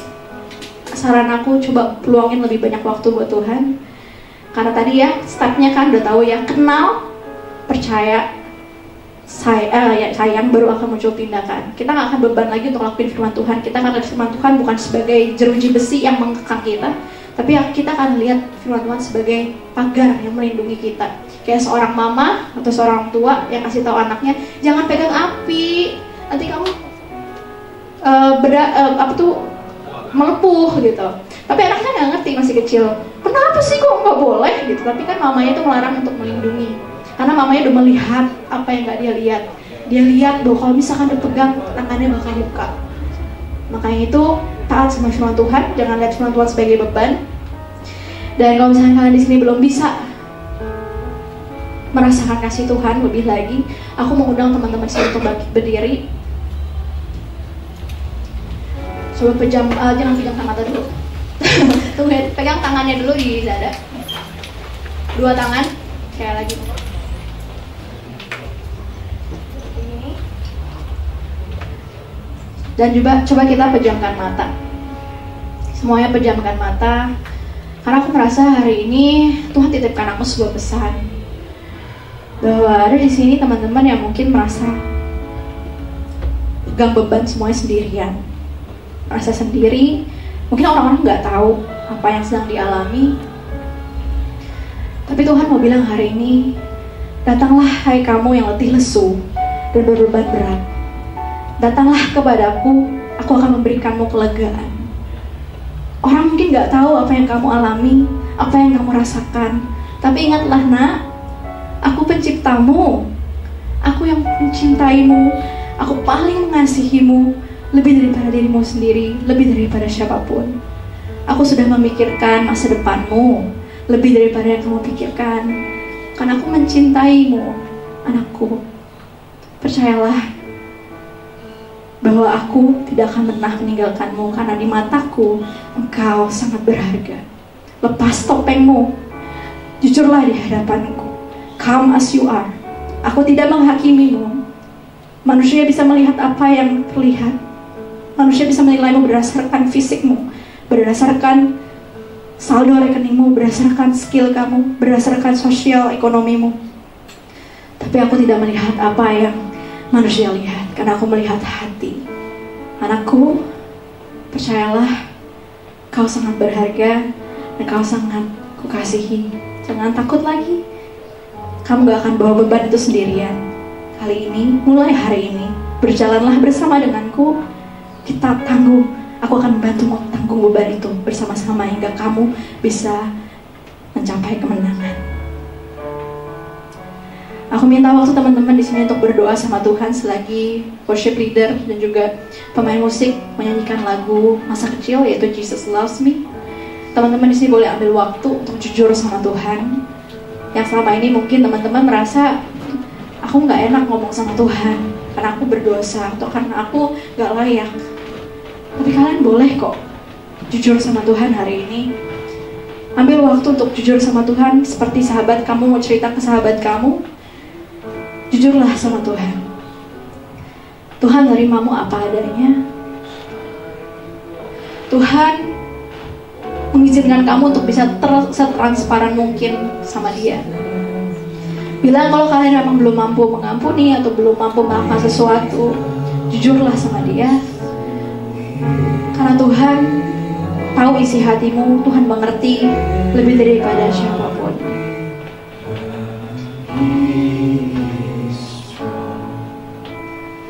Yes, Jesus loved me. Yes, Jesus loved me. Yes, Jesus loved me. The Bible tells me so. Jesus loves me, this I know, for the Bible tells me so. Little ones to Him belong. They are weak, but He is strong. Yes, Jesus loves me. Yes, Jesus loves me. Yes, Jesus loves me. The Bible tells me so. Jujur ya teman-teman sama Tuhan. Siapa di sini yang udah merasakan kasih Tuhan hari ini? Siapa yang merasakan bahwa Tuhan mengasihi kalian lebih daripada siapapun? Coba kita nyanyikan sekali lagi. Dan biarlah kita ungkapkan juga, biar nama Tuhan dan juga diri Tuhan itu tidak bertepuk sebelah tangan. Kita ucapkan bahwa kita juga mengasihi Dia. Jesus, I love you. Jesus, I love you. Jesus, I love you because you first loved me. Sekali lagi. Jesus, I love you. Jesus, I love you. Jesus, I love you because you first loved me. Because you first loved me. Because you first loved me. Terima kasih ya Tuhan. Terima kasih Tuhan atas kasih-Mu Tuhan yang gak terbatas untuk kami Tuhan. Kami mungkin seringkali mengecewakan Tuhan. Kami mungkin seringkali Tuhan mengecewakan Tuhan tanpa sengaja Tuhan, maupun sengaja dan tidak sengaja. Tapi kami tahu bahwa Engkau tetap mengasihi kami, karena di mata-Mu Tuhan kami sungguh berharga ya Tuhan. Meskipun bahkan orang tua kami meninggalkan kami, tapi kami tahu Engkau menyambut kami Tuhan. Sekalipun orang yang kami paling andalkan meninggalkan kami, kami tahu Engkau selalu ready, Engkau akan selalu tetap ada dan tidak akan pernah meninggalkan kami. Karena di mata-Mu kami sungguh berharga ya Tuhan. Mampukan kami Tuhan untuk terus melihat diri-Mu di setiap langkah kami Tuhan. Kami mau jalan sama Tuhan. Kami gak mau jalan sendiri Tuhan. Kami mau jalan bareng Tuhan di setiap langkah kami. Karena kami tahu yang berjalan bersama dengan kami adalah pribadi yang sangat dan paling mengasihi kami. Pribadi yang paling mampu menolong kami. Pribadi yang paling tahu isi hati kami dan paling mengerti kondisi kami Tuhan. Kiranya kasih-Mu Tuhan terus menyertai setiap dari kami hari ini Tuhan. Saat kami menyadari bahwa Engkaulah the greatest miracle yang pernah bisa kami terima. Karena kami tahu kami gak pernah layak untuk bisa memanggil Engkau Bapa, memanggil Engkau sahabat. Tapi Engkaulah yang melayakkan kami Tuhan. Kiranya kasih-Mu itu Tuhan yang menerima kami apa adanya, bisa juga mendidik kami dan mengubah kami Tuhan, untuk semakin hari semakin menjadi serupa dengan gambaran-Mu ya Tuhan. ubahkan pembaharuan, berikan kami ubahkan juga pikiran kami, berikan pembaharuan budi kami ya Tuhan, agar setiap kami bisa memiliki pemikiran yang sesuai dengan kehendak Tuhan, bisa melakukan apa yang Tuhan mau lakukan karena kami mau menyenangkan hati-Mu Tuhan, karena Engkau sudah begitu mengasihi kami. Izinkan kami Tuhan untuk hari ini Tuhan mengatakan bahwa kami juga mencintai-Mu Tuhan. Kami mau mencintai-Mu lebih dalam lagi Tuhan, setiap harinya Tuhan. Tumbuhkan Tuhan kerinduan dalam hati kami masing-masing, setiap anak-Mu yang hadir hari ini Tuhan. Tidak terkecuali, karena kami tahu tidak ada satupun yang kebetulan yang hadir hari ini. Engkau akan sangat mencintai mereka dan Engkau akan selalu menyertai mereka Tuhan. Mungkin sebentar kami akan selesai ibadah Tuhan, tapi kami percaya Tuhan kasih-Mu akan terus menyertai mereka. Engkau akan terus bekerja dalam hidup mereka masing-masing, karena kasih-Mu tidak pernah diam, kasih-Mu selalu mengubahkan ya Tuhan.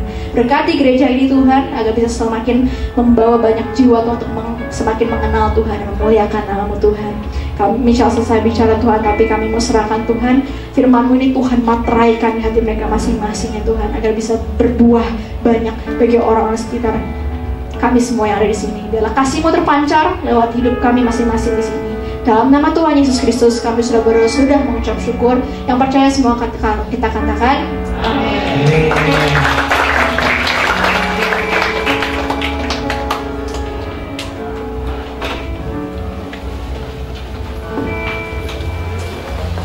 Puji Tuhan, saya percaya semua teman-teman diberkati. Boleh lambaikan tangannya yang merasa diberkati.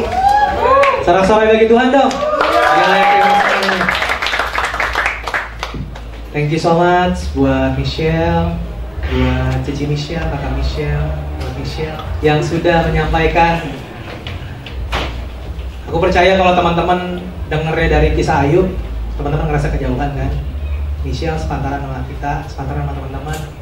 Kalau Tuhan bisa buat di hidup Michelle, Tuhan pasti bisa buat di hidup teman-teman. Amin. So, sekarang kita mau kasih persembahan biar bisa menjadi berkat. Tuhan Yesus, terima kasih Tuhan. Kami persiapkan apa yang ada di dalam tangan kami, di dompet kami, biar bisa menjadi berkat untuk pekerjaan Tuhan dimanapun dilaksanakan. Tuhan memberkati tangan-tangan yang memberikan persembahan, biar melalui kesetiaannya, melalui niat hatinya, Tuhan tahu, Tuhan memberkati mereka semua. Dalam nama Tuhan Yesus mengucap syukur dan berdoa, haleluya, amin.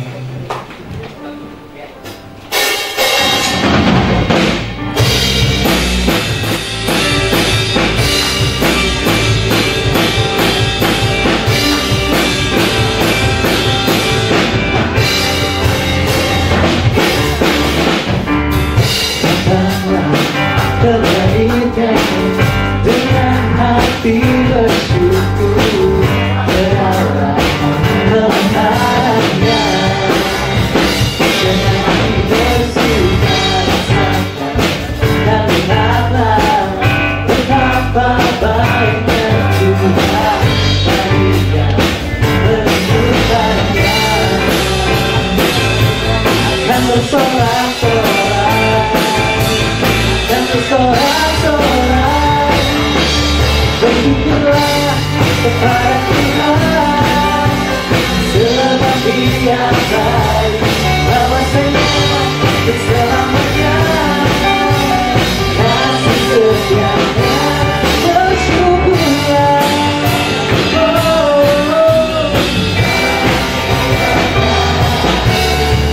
bahwasanya selamanya, bahwasanya selamanya, bahwasanya selamanya kasih setianya.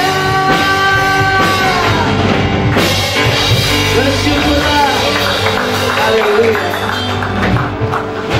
Shalom Just People. Wow, mati ya. Ulang ya Just People ya.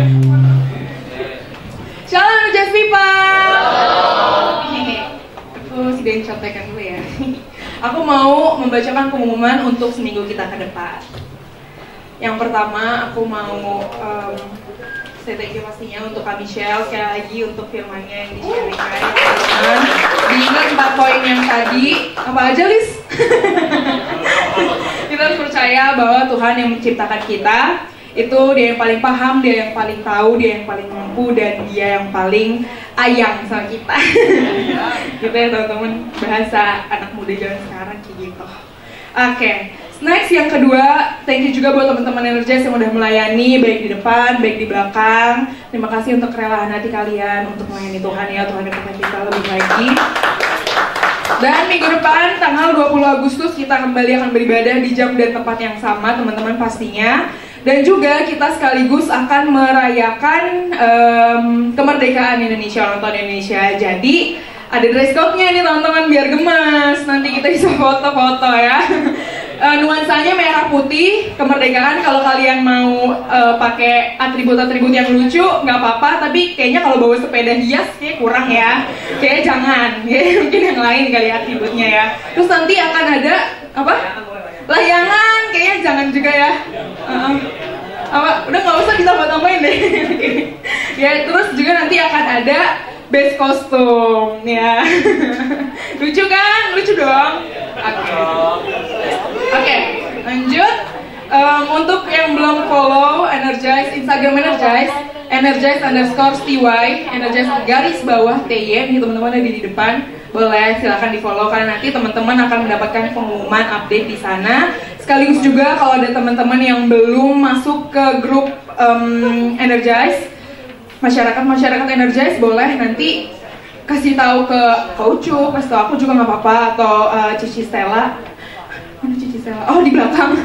Ya, nanti akan di-invite ke sana, ke grupnya.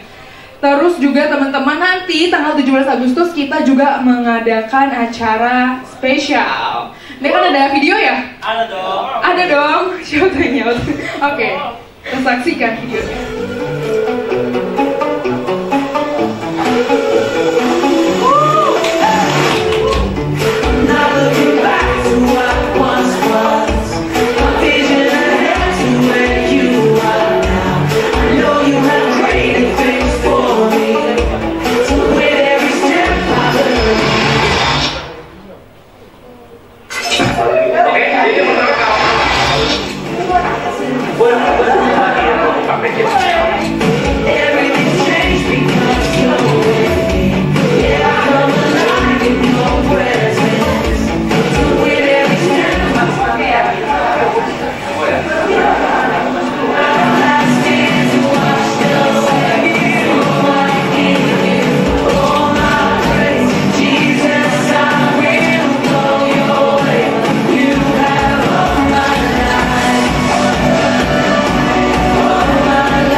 Agustus 2023, open gate-nya jam 17 atau jam 5 PM ya teman-teman. Dan kalian harus mendaftarkan diri kalian. Oke, tadi ada yang spill the tea, udah pesertanya udah 400 juta miliar 400-an. Jadi kita bisa sama-sama memuji dan memuliakan nama Tuhan. Kan seru ya teman-teman sama anak muda lainnya. Dan kalian ini juga terbuka untuk di luar GSJA. Jadi kalau ada teman kalian di gereja yang denominasi lain, boleh banget diajak. Karena satu tujuan juga nih teman-teman, untuk memuliakan nama Tuhan aja ya teman-teman. Nanti present worship-nya by Pastor Josh Kunze, special speaker-nya dari Pastor Arif Multi, dan special performance-nya dari dancer DKMD 1 Jakarta. Apa? Nih, ada yang bisik-bisik di belakang. Mau? Enggak ya? MC-nya siapa? Spill enggak ya? Biar penasaran datang ya teman-teman ya. Tapi kayaknya udah kebaca ya Kak ya. Inisialnya P. Putri. Takut banget. Enggak ya teman-teman ya.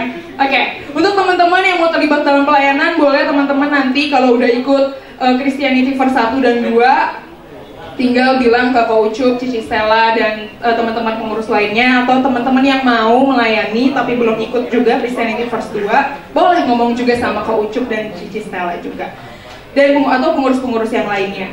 Terus yang belum di-invite, tadi udah diumumin. Terus juga teman-teman yang udah terdaftar dalam e-group, jangan lupa dengan jadwal kalian, e-groupnya kapan, terutama yang hari ini. Mulai e-group ya teman-teman ya.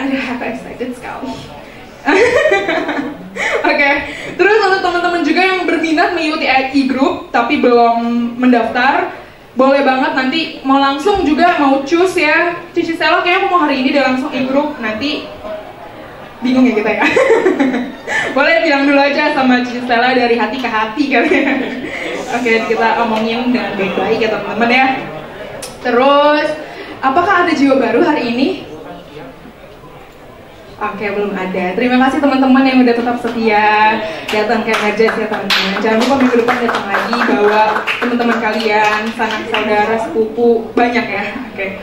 Terus juga teman-teman, udah itu aja, yuk kita mau bangkit berdiri, kita mau berdoa untuk menutup ibadah kita hari ini. Oh iya teman-teman, sorry, nggak apa-apa ya sambil berdiri ya. Ada satu pengumuman lagi. Ada doa puasa. Dari tanggal sebentar ya, doa puasa 40 hari dari tanggal 14 Agustus sampai 22 September. Terus itu nanti harus daftar juga teman-teman, tinggal daftar ke apa tadi nama kerennya? Kantor Public Service. Ya CPS ya teman-teman di depan gitu. Oke teman-teman, yuk kita mau berdoa. Mari kita bersatu dalam doa. Tuhan Yesus, terima kasih Tuhan atas hadirat Tuhan di tempat ini. Tuhan, kami sudah boleh merasakan hadirat Tuhan, kami sudah boleh mendengarkan firman juga Tuhan. Terima kasih Tuhan atas firman yang telah kami dengarkan, sangat memberkati kami. Tuhan Yesus yang mengingatkan kami terus Tuhan, bahwa Tuhan sebagai pencipta, Tuhan yang paling sayang pada kita, dan kita juga mau melakukan yang terbaik buat Tuhan. Tuhan Yesus juga yang memberkati kami Michelle. Terima kasih Tuhan untuk kami Michelle, dan Tuhan juga yang memberkati dalam kerjaannya, dalam pelayanannya, berkati juga keluarganya Tuhan. Tuhan Yesus yang pakai lebih dan lebih lagi Tuhan. Dan kami juga mau berdoa Tuhan untuk pelayan di Energize Tuhan Yesus. Terima kasih Tuhan untuk hati yang Tuhan berikan kepada kami untuk dalam melayani Engkau. Terima kasih Tuhan juga sudah melayakkan kami untuk melayani Engkau Tuhan.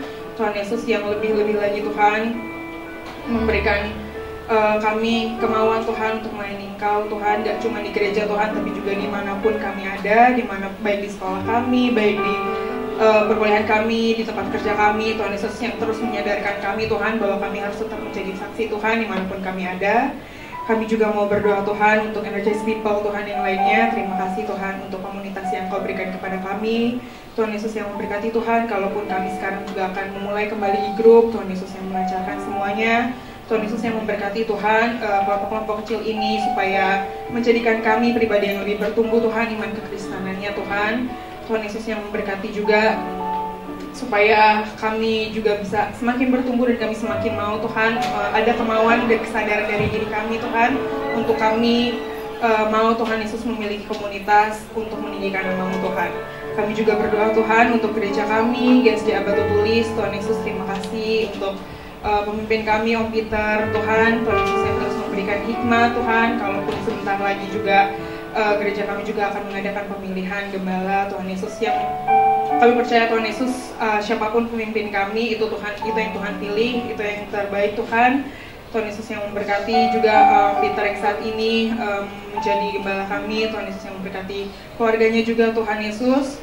Dan Tuhan Yesus kami juga berdoa untuk bangsa kami Indonesia Tuhan Yesus. Tuhan Yesus kami percaya bahwa Tuhan Yesus sayang sama bangsa ini Tuhan. Kalaupun kami juga sedang berada di pesta politik, Tuhan Yesus yang memberkati Tuhan supaya semuanya bisa berjalan dengan lancar. Pemilihan presiden di tahun depan, Tuhan Yesus yang melancarkan semuanya. Siapapun pemimpin kami, itu semua yang terbaik yang Tuhan pilih untuk kemajuan bangsa ini. Tuhan, kami juga sebentar akan pulang. Terima kasih Tuhan untuk penyertaan-Mu dari awal ibadah sampai sekarang kami akan menutup ibadah ini. Tuhan Yesus yang memberkati kami Tuhan, kalau kami akan melanjutkan aktivitas kami yang lainnya, ataupun kami yang akan langsung pulang, ataupun kami yang akan e-group Tuhan. Tuhan Yesus yang terus memegang tangan kami, Tuhan Yesus yang terus melindungi kami, Tuhan Yesus yang terus berjalan bersama-sama kami Tuhan. Tuhan Yesus yang tutup bungkus kami semua dengan darah-Mu Tuhan Yesus. Teman-teman, aku undang kita semua untuk mengangkat tangan kita untuk berdoa berkat.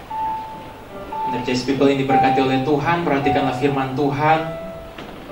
Mujizat terbaik daripada Tuhan bukanlah berkat, tetapi ketika Dia memberi akses kepada kita dan kita mempergunakan waktu itu untuk membangun relasi dengan Tuhan. Ingatlah ini baik-baik dan lakukanlah firman Tuhan, maka hidup kita akan ada di dalam tangan pengasihan Tuhan. Pulanglah dari tempat ini dengan membawa anugerah kasih daripada Allah Bapa, cinta Tuhan kita Yesus Kristus dalam persekutuan dengan Roh Kudus menyertai kita sampai selama-lamanya. Dan setiap kita yang percaya sama-sama katakan amin. Happy Sunday semuanya, God bless you.